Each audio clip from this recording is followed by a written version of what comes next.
अस्सलाम वालेकुम। मेरा नाम खलील रज़ा है और मैं एनर्जी एफिशिएंसी एंथुसियास्ट हूँ।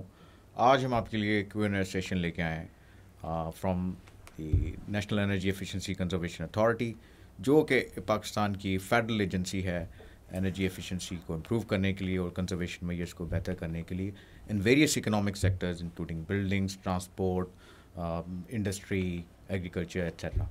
सो today we are fortunate that हमारे साथ हैं ज़ीशानुल्लाह साहब, जो कि डायरेक्टर बिल्डिंग्स हैं national energy efficiency conservation authority में, और आज उनसे जानने की कोशिश करेंगे कि बिल्डिंग्स सेक्टर में हम किस तरह एनर्जी एफिशिएंसी को इम्प्रूव कर सकते हैं और क्या मेजर्स हैं जो कि ले सकते हैं जिससे हम इस चैलेंज को एड्रेस कर सकें। थैंक यू ज़ीशानुल्लाह साहब फॉर योर प्रेजेंस। ये मुझे बताएं कि बिल्डिंग्स में एनर्जी एफिशिएंसी की क्या सिग्निफिकेंस है, उनको उसको इसको किस तरह इम्प्रूव किया जा सकता है, और किस तरह के ऐसे मेथड्स हैं, मेजर्स हैं जो कि पाकिस्तान के लिए ज़रूरी हैं इनको इक़दामात को उठाने के लिए, ताकि हम अपने टारगेट्स जो एनर्जी एफिशिएंसी जो नीका ने बनाए वो अचीव कर सकें। अस्सलाम वालेकुम। अच्छा सर, इसमें हमारे पास डिफरेंट सेक्टर्स हैं। इसमें इन्वायरमेंटल सेक्टर है, रोड कंस्ट्रक्शन सेक्टर्स हैं, इंडस्ट्रियल सेक्टर है, एग्रीकल्चर सेक्टर है। इसमें सबसे जो मेजर सेक्टर है वो है बिल्डिंग का। बिल्डिंग ओवरऑल जो जितने भी डेवलपमेंट कंट्रीज़ हैं उनके जीडीपी में बिल्डिंग सेक्टर जो है वो मेजर रोल प्ले करता है। तो अनफॉर्चुनेटली जो बिल्डिंग सेक्टर है वो ओवरऑल जो एनर्जी डिमांड होती है उसके 60 to 70% एनर्जी कंज्यूम करता है। पाकिस्तान में इशू ये है कि वो 60-70% एनर्जी जो है उसको हम कंजर्व भी कर सकते हैं थ्रू प्रॉपर डिज़ाइन। हमारी जो बिल्डिंग्स होती हैं वो वही कन्वेंशनल मेथड्स पे बनी हुई हैं, जो मटेरियल यूज़ कर रहे हैं वो वही कन्वेंशनल मटेरियल यूज़ कर रहे हैं। एयर लीकेज हम कंट्रोल नहीं करते, बिल्डिंग इंसोलेशन प्रॉपर नहीं होती। और हम जो हमारे पास पाकिस्तान में फॉर्चुनेटली हमारे पास 350 तो 360 सन डेज़ होते हैं। हम वो सनी डेज़ जो होते हैं हम उनको भी जो नेचुरल लाइट होती है उसको हार्वेस्ट नहीं करते, प्लस जो रेन वाटर होता है उसको भी हार्वेस्ट नहीं करते। तो हमारे पास नेचुरली सारे जो बेनिफिट हम ले सकते हैं वो हम उसको वेस्ट कर रहे हैं, हम वो बेनिफिट नहीं ले रहे। अगर हम वो बेनिफिट किसी तरह अडॉप्ट कर लेंगे, हम वो बेनिफिट लेंगे, तो आप ओवरऑल जो एनर्जी डिमांड है पाकिस्तान की बिल्डिंग सेक्टर में वो डिज़ास्टिकली रिड्यूस की जा सकती है। अब उसमें हमारे जैसे मैंने बताया आपको, बिल्डिंग इंसोलेशन करेंगे तो आपकी जो बिल्डिंग डिमांड जो एनर्जी डिमांड है वो रिड्यूस हो जाएगी। किस तरह रिड्यूस होगी? जो आपकी बाहर जो हीट है वो अंदर पेनिट्रेट नहीं करेगी, तो आपका अंदर जो टेम्परेचर है, अंदर का टेम्परेचर वो लेसर होगा, बाहर का टेम्परेचर ज़्यादा होगा। तो आपको लेसर टेम्परेचर को नॉर्मल बनाने में आपको एनर्जी डिमांड जो होगी वो रिड्यूस हो जाएगी, आपको कूलिंग लोड जिसे कहते हैं वो रिड्यूस हो जाएगा। प्लस आपके जो कॉस्टिक्स वगैरह होते हैं, साउंड प्रॉब्लम होती हैं, वो भी बिल्डिंग इंसोलेशन से कंट्रोल की जा सकती हैं। अगर आप एयर लीकेज कंट्रोल करेंगे बिल्डिंग से, तो जो आपकी कोल्ड एयर है वो बाहर नहीं जाएगी, एयर लीक नहीं होगा, तो उससे भी आपकी जो एनर्जी डिमांड है उसको रिड्यूस कर सकते हैं। प्लस जो हमारी ह्यूमन हैबिट्स हैं, जैसे हम लाइट ऑफ नहीं करते, फिर प्रिंटर वगैरह ऐसी चीज़ें, मोबाइल चार्जर, इवन कि हम घरों की बात करें तो मोबाइल चार्जर अगर लगाया हमने तो वो सारा दिन लगा रहा है, 24 घंटे चल रहा है, तो उससे भी आपकी एनर्जी काफ़ी ज़्यादा वेस्ट होती है। जिस घर में वाटर डिस्पेंसर है वो भी 24 आवर चलता है, वो भी एनर्जी वेस्ट कर रहा है। तो हमारा जो ह्यूमन बिहेवियर है उसको चेंज किया जा सकता है, उससे भी एनर्जी डिमांड रिड्यूस की जा सकती है। प्लस जो बिल्डिंग डिज़ाइन है, ओल्ड बिल्डिंग में रेट्रोफिटिंग की जा सकती है, और न्यू बिल्डिंग की हम जो कंस्ट्रक्शन और डिज़ाइन फेज़ है उसको हम एनर्जी एफिशिएंट बना के हम एनर्जी डिमांड को रिड्यूस कर सकते हैं। उससे ये होगा कि हमारा ओवरऑल जो इलेक्ट्रिसिटी का बिल है वो रिड्यूस हो जाएगा, और जो हमारा लोअर तबका है, वो मिडल तबका जो है, इस पे जो हमारा ओवरऑल जो हम कॉस्ट ट्रांसफ़र करते हैं वो भी रिड्यूस की जा सकती है, और लिविंग स्टैंडर्ड भी हमारा इंप्रूव हो सकता है। अब इसमें जो सस्टेनेबल डेवलपमेंट गोल सेट हुए हैं 2030 वाले, उस इनको इनकॉर्पोरेट करने के लिए जो नीका है उसने एक energy efficient building code develop किया। उसका जो कंप्लीट नेम है वो है energy conservation building code, short form में उसको ECBC भी कहते हैं। 2011 में PEC पाकिस्तान इंजीनियरिंग काउंसिल ने सेम बिल्डिंग प्रोविजन जो है, एनर्जी प्रोविजन वो डेवलप की थी 2011 में। वो एक थोड़ा सा ब्रीफ डॉक्यूमेंट था जिसमें हमारे पास था बिल्डिंग एनवेलप था चैप्टर, उसमें सर्विस वाटर हीटिंग था, HVAC सिस्टम था, ये 3-4 चैप्टर उसमें इंक्लूड थे। अनफॉर्चुनेटली वो एक प्रॉपर स्ट्रेंथ के साथ इम्प्लीमेंट नहीं हुआ पूरी कंट्री में। वो शायद उसको अडॉप्ट करने में इशू था, इम्प्लीमेंटेशन के प्रोसेस में इशू था, या शायद कंसल्टेटिव सेशन में इशू था, तो वो हम प्रॉपरली अडॉप्ट नहीं कर सके थे। अब नीका ने एक स्टेप लिया है, PM ऑफिस की तरफ से डायरेक्शन आई थी कि बिल्डिंग एनर्जी कोड जो है 2011 वाला उसको रिवाइज़ किया जाए, और जो मॉडर्न टेक्निक्स हैं जो इंटरनेशनली यूज़ की जा रही हैं उन टेक्निक्स को हम उस बिल्डिंग कोड में अडॉप्ट करें। तो नीका ने इसको स्टेप फॉरवर्ड किया इस पर, और हमने इस पर ओल्ड बिल्डिंग के लिए रेट्रोफिटिंग टेक्निक्स इस एनर्जी कंजर्वेशन बिल्डिंग कोड में ऐड की हैं। न्यू बिल्डिंग के लिए हमने design of building envelope, passive design, और जो लाइटिंग सिस्टम है, ऑप्टिमाइज HVAC सिस्टम है, सर्विस वाटर हीटिंग सिस्टम है, बिल्डिंग इंसुलेशन है, ये सारे चैप्टर जो हैं जो हमने international practice is good practice चल रही है, उन सब को हमने अडॉप्ट करके एक कंसाइज डॉक्यूमेंट बनाया है जिसको हम कह रहे हैं एनर्जी कंजर्वेशन बिल्डिंग कोड। तो इसको अडॉप्ट किया जाएगा तो होपफुली हमारी जो एनर्जी डिमांड है वो 70% से रिड्यूस होकर वो 30-40% तक आ जाएगी। तो उससे होगा कि हमारी जो प्रोडक्शन है वो भी एक जो हमारे पास लोड आया हुआ वो भी रिड्यूस हो जाएगा, तो ओवरऑल हमारी जो इन्वायरमेंटल पोल्यूशन है वो भी हम कंट्रोल कर सकेंगे इससे। राइट तो आपने बताया कि one of the effective measures जिसको बिल्डिंग्स में हम एनर्जी एफिशिएंसी इंप्रूव कर सकते हैं या थ्रू डिफरेंट इंटरवेंशन, उसमें बिहेवियर चेंज भी है, बिल्डिंग कोड्स का आपने बड़ा एम्फेसिस उसमें डाला है। ये बताएं कि बिल्डिंग कोड्स जो अभी नीका ने इंट्रोड्यूस करने जा रहे हैं या लॉन्च किए हैं वो किस तरह इंस्पायर करते हैं जो डिज़ाइनर्स हैं, जो आर्किटेक्ट्स हैं, कि उसको अडॉप्ट करें और उसको ओवरऑल जो एफिशिएंसी गोल्स हैं उसको अचीव कर पाएँ। सर जो बिल्डिंग जो energy conservation building code develop हुआ है, मैं थोड़ा सा बैकग्राउंड पे जाता हूँ। हमारे मुल्क में एक ये प्रैक्टिस चल रही है कि जितने भी हमने एक सिस्टम एक कोर्स सिस्टम स्टार्ट किया था वो हमने स्टार्ट किया था 3 मंथ टू 6 मंथ या 1 ईयर की ट्रेनिंग प्रोग्राम था ड्राफ्टमैन के लिए। उसमें हम मैट्रिक पास और FA पास जो स्टूडेंट होते थे उनको टेवटा के थ्रू हम ऑटोकैड सिखाते थे। वो जो हमारी एक स्लॉट थी उन्होंने वो ऑटोकैड का सॉफ्टवेयर सीखा। असल में उनको हमने कंज्यूम करना था टू ड्राफ्ट द ड्राइंग। एक आर्किटेक्ट इंजीनियर ने, सिविल इंजीनियर ने बिल्डिंग डिज़ाइन करनी थी और इन लोगों ने उसकी सिर्फ ड्राइंग बनानी थी। अनफॉर्चुनेटली ये हुआ कि जब इन्होंने ड्राइंग बनाना स्टार्ट की तो इनको ये फील होने लग गया कि हम भी इंजीनियर हैं, तो हम भी ये बिल्डिंग वगैरह डिज़ाइन कर सकते हैं। तो अभी पाकिस्तान में जो प्रैक्टिस चल रही है वो ये जो मैट्रिक पास और FA पास लोग हैं यही बिल्डिंग डिज़ाइन कर रहे हैं। तो इनको बेस जो नॉलेज है वो उन पास नहीं है कि हम बिल्डिंग को कैसे स्ट्रेंथन कैसे करेंगे, उसके बाद बिल्डिंग में एनर्जी एफिशिएंसी कैसे अडॉप्ट करेंगे, ये सारी चीज़ें कैसे इनकॉर्पोरेट करेंगे ताकि बिल्डिंग एनर्जी एफिशिएंट भी हो और सेफ़ भी हो, इकोनॉमिकल भी हो। ये सारे जो एस्पेक्ट्स होते हैं ये एक प्रॉपर जो प्रोफेशनल इंजीनियर होता है वो उसको कवर कर सकता है। एनर्जी कंजर्वेशन बिल्डिंग कोड जो है इसमें हमने स्टेप बाय स्टेप हर चीज़ को इंक्लूड किया है। जैसे हमारी जो बिल्डिंग होती है सबसे पहले जो डिज़ाइन होता है वो हम बिल्डिंग को एनवेलप का डिज़ाइन करते हैं। फर्स्ट चैप्टर हमारा बिल्डिंग एनवेलप पे है। तो हमने इस जो बिल्डिंग कोड है इसको बनाया हुआ performance base. Performance base mean हमने इसके जो एक्सटीरियर वॉल हैं, रूफ्स हैं और विंडोज़ वगैरह है उसके हमने स्पेसिफिक वैल्यूज़ लिख दी है कि हमें एनर्जी एफिशिएंसी बिल्डिंग के लिए इतनी R वैल्यू रिक्वायर्ड है, रिफ्लेक्टिव वैल्यू होती है, जो रिफ्लेक्टिव इंडेक्स होता है, इतनी R वैल्यू रिक्वायर्ड है। अब आप उसमें जो मर्जी मटीरियल अडॉप्ट करें, हमने जो कुशन है वो हमने डिज़ाइनर को दिया, मटीरियल के सिलेक्शन का कुशन और बाकी जो अदर एस्पेक्ट्स हैं उसका कुशन हमने डिज़ाइनर को दिया। और जो मर्जी मटीरियल यूज़ करें, वॉल विंडो रेशो छोटी रखना चाहते हैं, इंक्रीज़ करना है, डिक्रीज़ करना है, विंडो का साइज़ क्या रखना है, विंडो में मटीरियल कौन सा लगाना है, शेडिंग डिवाइसेस कौन कौन सी यूज़ करनी है, ये सारे जो हमने लेबोरेटरी है ये हमने दी है डिज़ाइन इंजीनियर को। हमारा जो बिल्डिंग कोड का एस्पेक्ट है वो ये है कि हमें एक स्पेसिफिक R वैल्यू हमें वो रिक्वायर्ड है, एक्सटीरियर वॉल से, इंटीरियर वॉल से और रूफिंग से और विंडोज से। तो इस तरह हमने स्टेप बाय स्टेप सारे जो डिज़ाइन के फीचर्स हैं वो उसको कोड में इनको इनकॉर्पोरेट किए।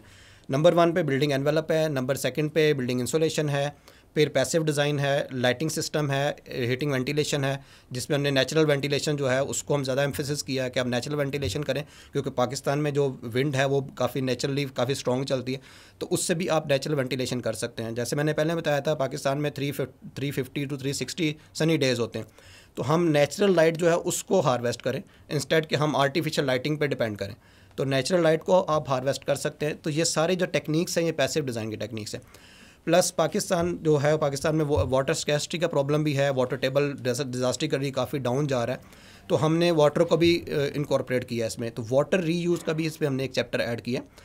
उसमें हमने ये गाइड किया है कि आपने जो डिफरेंट वाटर्स होते हैं, वेस्ट वाटर जैसे किचन का वाटर अलग है, फिर सेवरेज का वाटर अलग है, इस तरह जो नहाने का, बाथिंग वगैरह का वाटर जो होता है वो हमने उसको रीयूज़ का प्रोसेस जो है वो इस कोड में इनकॉर्पोरेट किया ताकि जो हमारे वाटर स्कैर्सिटी का प्रॉब्लम है वो भी इसमें हम इनकॉर्पोरेट कर सकें। तो डिज़ाइनर को इस कोड को ये समझिए यूज़र फ्रेंडली कोड है, स्टेप बाय स्टेप हमने सारे इसमें ऑप्शंस दिए हुए हैं, तो वो आप इसमें अडॉप्ट कर सकते हैं। अब इसमें हमने गोल सेट किया है, एक है मिनिमम एनर्जी जो परफॉर्मेंस है वो आप ये भी कह सकते हैं कि जो कन्वेंशनल बिल्डिंग है उससे अगर आप ये बिल्कुल मिनिमम लेवल पे जाके इस कोड को इनकॉर्पोरेट करेंगे तो आपका ये वाला जो कोड की इनकॉर्पोरेशन है ये बिल्डिंग को 50-60% एनर्जी एफिशिएंसी की तरफ ले जाएगा। जैसे जैसे आप कोड को मज़ीद वो उसको इंकॉर्पोरेट करते जाएंगे तो आपकी जो percentage of reduction of energy demand है वो भी आपकी इंक्रीज़ होती जाएगी, ठीक है। तो मिनिमम लेवल 50-60% है और मैक्सिमम लेवल 90% है, 100% भी वो आप कर सकते हैं। जैसे आपने रिन्यूएबल एनर्जी का अगर आप जाते हैं तो आप 100% जो है वो आप रिन्यूएबल एनर्जी सोर्सेज पे हैं, उस पर डिपेंड कर रहे हैं, आप आर्टिफिशियल पे डिपेंड ही नहीं कर रहे। तो इससे आपकी एनर्जी डिमांड जो है, जो आप ग्रिड से लेते हैं, वो भी आप रिड्यूस करके आप टू 100% तक लेके जा सकते हैं। तो ये हमने इसमें जो एनर्जी कंजर्वेशन बिल्डिंग कोड है, इसमें हमने जो डिज़ाइन इंजीनियर है उसको काफ़ी इसमें फैसिलिटेट किया। राइट। अगर आप जिस तरह आपने बताया कि उसमें डिफरेंट क्वालिटी मटेरियल्स, उसमें insulation, different building envelope profiles आपने स्टैंडर्ड्स बना दिए, जब भी कोई डिज़ाइनर इनको कंप्लाई करेगा तो उससे तो बिल्डिंग की कॉस्ट बढ़ जाएगी। बिल्कुल। तो इससे फिर जो डेवलपर है या होम ओनर है या building owner, either it's commercial और पब्लिक और प्राइवेट, उनको क्या फ़ायदा है इस ECBC को इम्प्लीमेंट करने के? Very good question sir. इसमें यह है कि जब आप एक न्यू कंस्ट्रक्शन पे आप जाते हैं तो आपका जो हम एनर्जी एफिशिएंट मटेरियल यूज़ करते हैं तो उससे रफली जो कॉस्ट इंक्रीज़ होती है वो 15-20% कॉस्ट आपकी अपफ्रंट कॉस्ट वो इंक्रीज़ हो जाती है बिल्डिंग की। अब डिपेंड करते हैं आप कितना परसेंट और जो एनर्जी कंजर्वेशन बिल्डिंग कोड है उसको कितना अडॉप्ट कर रहे हैं। अगर आप उसको 100% अडॉप्ट करेंगे तो ये माइट भी ये परसेंटेज 25% तक भी जा सकती है। No doubt upfront cost increase कर रही है, लेकिन जब हम किसी चीज़ में इन्वेस्ट करते हैं तो हमें फर्स्ट क्वेश्चन यही पूछते हैं, जो इन्वेस्टर होता है वो फर्स्ट क्वेश्चन यही पूछता है कि मेरी जो इन्वेस्टमेंट है इसका रिटर्न कब आएगा। उसको हम एक टर्म यूज़ करते हैं, रिटर्न ऑफ इन्वेस्टमेंट। तो ये जो हम बात कर रहे हैं कि आपने ECBC को अडॉप्ट किया और उससे अपफ्रंट कॉस्ट जो घर की बिल्डिंग कंस्ट्रक्शन की वो 15-25% इंक्रीज़ कर गई है। तो आपने एक बिल्डिंग में इन्वेस्ट किया, इन्वेस्ट में क्या होगा कि आपकी जो एनर्जी डिमांड है वो रिड्यूस हो जाएगी। एनर्जी डिमांड अगर हम बिल्कुल मिनिमम लेवल पे जाएं, minimum level of adoption of ECBC, तब भी आपकी जो इलेक्ट्रिसिटी की डिमांड है वो 40% to 50% रिड्यूस हो जाती है। अब आप देखें, जब आपने upfront cost no doubt increase हुई है, अब आपके जो मंथली बिल आ रहा है उसमें 40-50% वो बिल रिड्यूस होकर आ रहा है। तो आप ये जो आपने अपफ्रंट कॉस्ट लगाई थी वहाँ से वो उसको फीडबैक कर रहा है, ठीक है, आपको वापस रिटर्न आ रहा है। तो आफ्टर 3-4-5 ईयर वो जो आपने अपफ्रंट कॉस्ट इनकॉर्पोरेट की थी वो आपकी रिटर्न हो जाएगी। अब ओवरऑल जो बिल्डिंग की लाइफ होती है, सेफ लाइफ, वो 50-60 ईयर होती है, डिपेंड करता है आपने मटेरियल कौन सा यूज़ किया। तो अगर आपका रिटर्न ऑफ इन्वेस्टमेंट जो आपने इन्वेस्टमेंट की थी उसका रिटर्न 3-4-5 ईयर में भी आ गया, सपोज 7 ईयर में भी कर लें, तो फिर भी बाकी जो 53 ईयर्स हैं वो आपको प्रॉफिट है, ठीक है। प्लस दूसरा इसका बेनिफिट ये होता है कि जब आपकी बिल्डिंग एनर्जी एफिशिएंट होगी, इंसुलेट होगी, तो आपके जो लिविंग स्टैंडर्ड है वो भी इम्प्रूव होगा। वो इम्प्रूव किस तरह होगा कि इंडोर एयर क्वालिटी इम्प्रूव हो जाएगी, ठीक है, आपको हीलिंग में प्रॉब्लम नहीं आएंगे। प्लस जो आपका टेम्परेचर इन्वायरमेंट है, अंदर का टेम्परेचर है और बाहर का टेम्परेचर है, वो भी काफ़ी ज़्यादा डिफरेंस होगा उसमें। आपकी बिल्डिंग इंसुलेट है, बिल्डिंग प्रॉपर्ली एनवेलप में क्लोज्ड है, तो आपका जो बाहर का एटमॉस्फेयर प्रेशर है और टेम्परेचर वगैरह है वो आपको अंदर फील नहीं होगा, तो आप बेटर फीलिंग करेंगे। और प्लस एक इसमें एडवांटेज ये भी है कि अगर आप एनर्जी एफिशिएंट बिल्डिंग डिज़ाइन करते हैं तो उससे आपकी जो प्रॉपर्टी है उसकी मार्केट वैल्यू भी इंक्रीज़ हो जाती है। जैसे मैं एग्जांपल देता हूँ आपको, लाहौर में एक लीड है एक अमेरिकन एक इंस्टीट्यूट समझ लें, वो आइडेंटिटी है जो पूरी दुनिया में ग्रीन बिल्डिंग को, एनर्जी एफिशिएंट बिल्डिंग को सर्टिफाई करती है। उसके डिफरेंट कैटेगरीज हैं।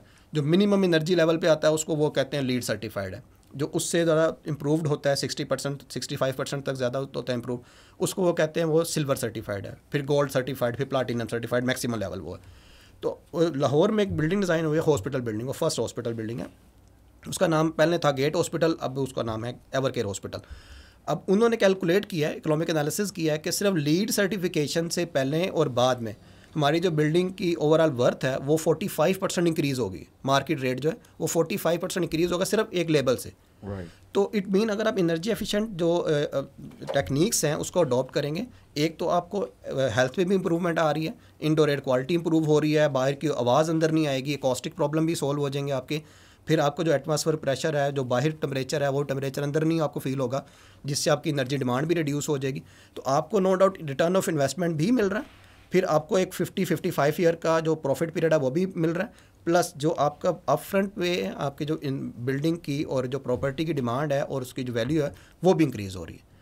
तो इट मीन ओवरऑल इसका बेनिफिट है इसको अडॉप्ट करने का, एनर्जी कंजर्वेशन बिल्डिंग कोड्स को। राइट, इट्स वर्थ इट के, क्योंकि अप फ्रंट कॉस्ट तो ठीक है आपके लिए बढ़ जाएगी, जिसके में आपको 3 से 4 साल में आपको रिटर्न मिल जाएगा, but for the total life cycle period of जो बिल्डिंग है उसमें आप you can get lot of benefits जो कि आपके एनर्जी सेविंग से आएंगे।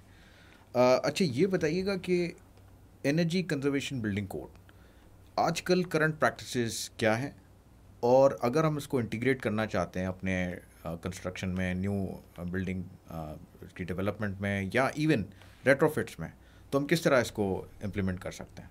अ, सर इसमें मैं आपको एग्जांपल देता हूँ, क्योंकि हम इस्लामाबाद में हैं तो इस्लामाबाद की एग्जांपल देते हैं सीडीए से। सपोज़ आपने सीडीए के किसी भी सेक्टर में कोई कंस्ट्रक्शन करनी है, घर बनाना है या कमर्शियल बिल्डिंग डेवलप करनी है, तो स्टेप वन में ये होगा कि आप उनके बिल्डिंग बाय लॉज के अकॉर्डिंग एक लेआउट प्लान डेवलप करेंगे ऑटो कैड पे या किसी भी सॉफ्टवेयर पे। आप वो लेआउट प्लान इनको सबमिट करेंगे, ये उस लेआउट प्लान की वैल्यूएशन करेंगे as per their building bylaws, जो कि 2015 में रिन्यू हुए थे। वो उसके मुताबिक उसको वैल्यूएट करेंगे, स्क्रूटनिंग करेंगे। अगर तो आपके जो बिल्डिंग लेआउट प्लान है वो उनके बिल्डिंग बाय लॉज के अकॉर्डिंग होगा तो वो आपको उसकी अप्रूवल दे देंगे। अब ये आपकी ड्राइंग की अप्रूवल आपको मिल गई है, एज़ पर अप्रूवल आप कंस्ट्रक्शन स्टार्ट कर देंगे।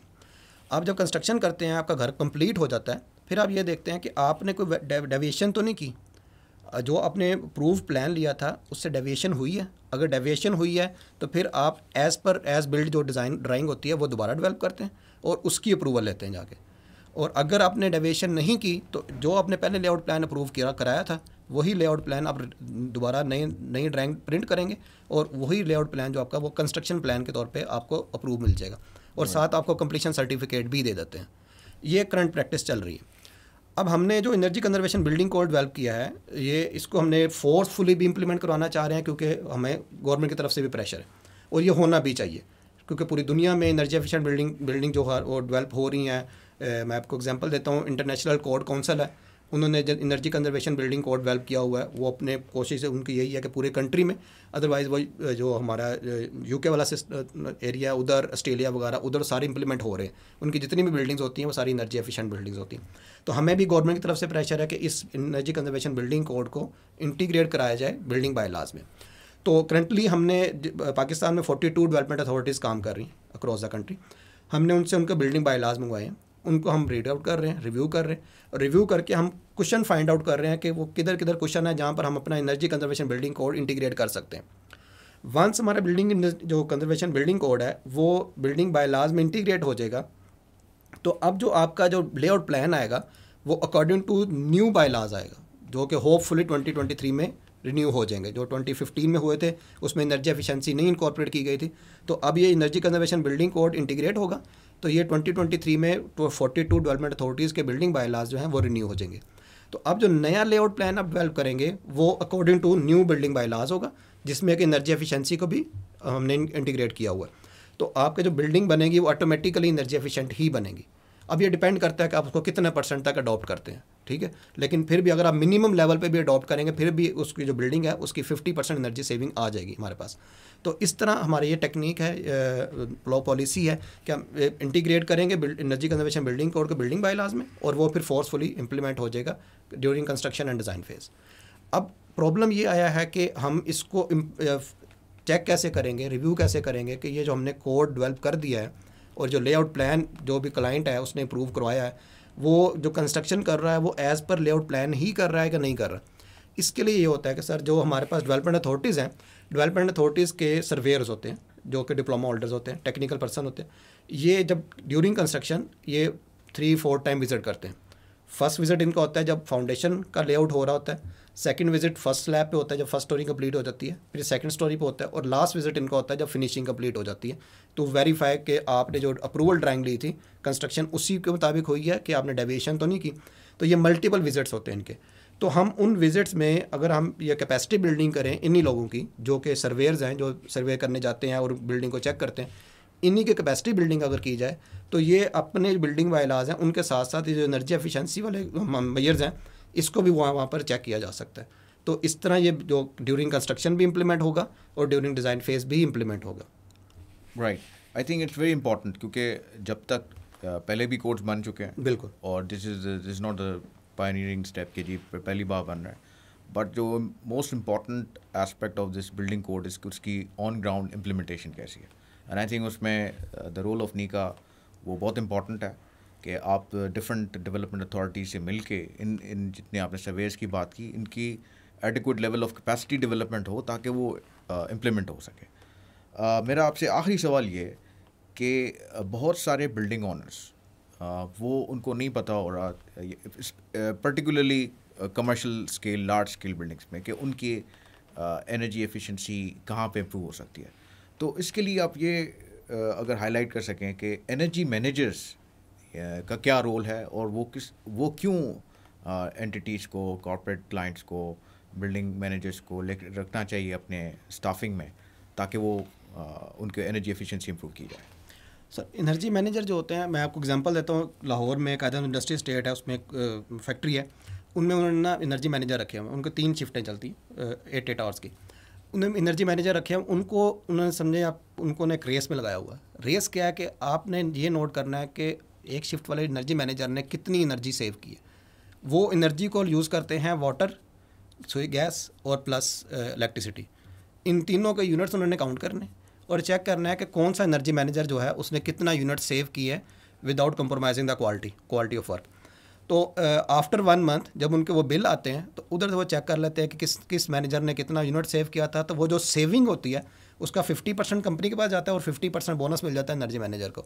तो उनकी ये कैलकुलेशन एनालिसिस ये है कि जब से हमने ये 3 एनर्जी मैनेजर रखे हैं, एक तो हमारा जो वाटर, गैस और इलेक्ट्रिसिटी, इनके जो बिल हैं वो काफ़ी रिड्यूस हुए हैं, ठीक है। और प्लस हमें कभी भी ये नज़र नहीं आता कि पानी ज़ाया हो रहा है और जहाँ पर पानी चल रहा है और वो कोई बंद नहीं करने वाला, या लाइट चल रही है वो ज़रूरत नहीं है।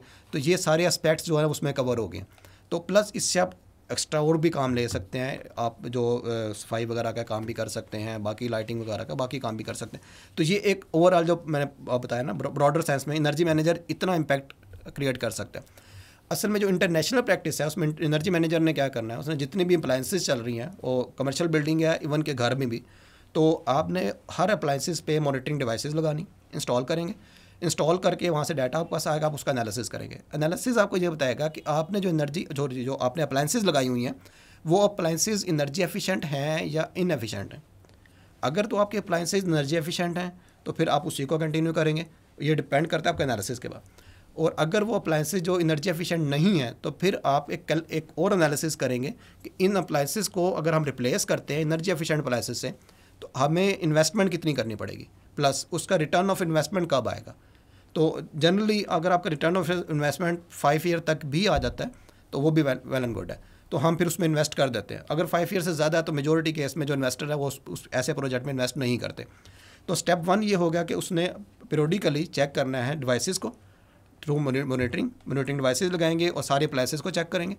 स्टेप 2 एनालिसिस करेंगे कि आइदर कि वो जो अप्लाइंसेस हैं वो एनर्जी एफिशिएंट हैं या इनएफिशिएंट है। स्टेप 3 में अगर वो अप्लाइंसेस इनएफिशिएंट हैं तो फिर वो ये करेंगे कि आप जो एनर्जी एफिशिएंट अप्लाइंसेस हैं उनको अगर हम रिप्लेस करें इन अप्लाइंसेस से तो कॉस्ट कितनी इंक्रीज़ होगी, अपफ्रंट कॉस्ट कितनी आएगी, इन्वेस्टमेंट कितना करना पड़ेगा और रिटर्न ऑफ इन्वेस्टमेंट कब आएगा। अब आपने ये सारी चीज़ें इंस्टॉल कर दी हैं, सब कुछ कर दिया, अब पीरियडिकली ये साइकिल चलता रहेगा। प्लस आपने उस बिल्डिंग का, जैसे मैंने अभी बताया आपको, कि आपने उसकी सिमुलेशन भी साथ साथ चेक करनी है, उसकी इंडोर एयर क्वालिटी चेक करनी है, मॉइस्चर कंटेंट चेक करना है और बाकी जो एयर क्वालिटी है उसको भी चेक करना है। ये सारे काम हैं एनर्जी मैनेजर के। जब आप एयर क्वालिटी को चेक करते रहेंगे, मॉइस्चर कंटेंट को चेक करते रहेंगे, तो एक तो आपको हीलिंग एनवायरनमेंट बेहतर होगा आपका और प्लस एनर्जी डिमांड भी रिड्यूस होगी। इवन के जो मॉइस्चर बैरियर्स होते हैं उससे भी आपका जो कूलिंग लोड है वो काफ़ी रिड्यूस हो जाता है। जो आपकी एयर लीकेज है इसको आप चेक करें, मेजर करें, एनर्जी जो मैनेजर है उसने इसको मेजर करना है। अगर एयर लीकेज की वैल्यू 5% से ज़्यादा आ रही है तो इट मीन आपका जो कूलिंग लोड है वो इंक्रीज़ हो रहा है, तो आप वो जहाँ से एयर लीक हो रही है उसको कंट्रोल करेंगे। तो बिल्डिंग की maintenance as per demand of energy plus appliances की मॉनिटरिंग, उनके एनालिसिस, उनका रिटर्न ऑफ इन्वेस्टमेंट, उनकी रिप्लेसमेंट, ये सारे काम जो है वो एनर्जी मैनेजर के। तो एनर्जी मैनेजर जो है वो एक की रोल प्ले कर सकता है किसी भी बिल्डिंग की एनर्जी एफिशिएंसी में, एनर्जी कंजर्वेशन में। Right, thank you very much Zeeshanullah साहब, आपने बड़े इंसाइटफुल तरीके से हमें ये बताया कि बिल्डिंग्स की जो एनर्जी एफिशिएंसी है वो क्यों पाकिस्तान के लिए इम्पॉर्टेंट है। क्योंकि जो 2 प्राइमरी एनर्जी फ्यूल्स हैं, इलेक्ट्रिसिटी या गैस, वो इन्हीं बिल्डिंग्स में यूज़ हो रही हैं प्राइमरीली। और जो नीका का इनिशिएटिव है on energy conservation building code, जो कि डिज़ाइन कंस्ट्रक्शन से लेके and again on the energy use तक, operation of building, and then उसको आप किस तरह इंटीग्रेट करना चाहते हैं in the current practices, and finally कि आप उसको एनर्जी मैनेजर्स को किस तरह प्रमोट करें for the large commercial buildings to आप एनर्जी एफिशिएंसी को इम्प्रूव करने के लिए। Thank you very much for your time sir, thank you.